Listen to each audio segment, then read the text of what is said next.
আসসালামু আলাইকুম প্রিয় দর্শক, কেমন আছেন আপনারা? আশা রাখি যে যেখান থেকে শুনছেন ভালো আছেন। আজকে পত্রিকাগুলো অনেক শিরোনাম দিয়েছে। তার মধ্যে উল্লেখযোগ্য হচ্ছে যে শেখ হাসিনা সহ 11 জনের বিরুদ্ধে গ্রেফতারি পরোয়ানা। তো যুগান্তর এর এই সংবাদটা চলুন আপনাদের পড়ে শোনাই।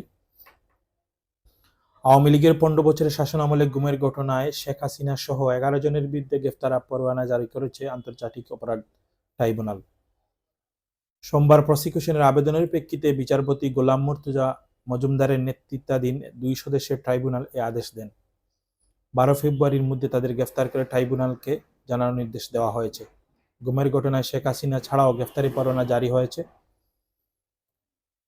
সাবেক প্রতিরক্ষা বিষয়ক উপদেষ্টা অবসরপ্রাপ্ত মেজর জেনারেল তারিক আহমদ সিদ্দিক ও পুলিশের সাবেক মহাপরিদর্শক আইজিপি বেনজির আহমেদ।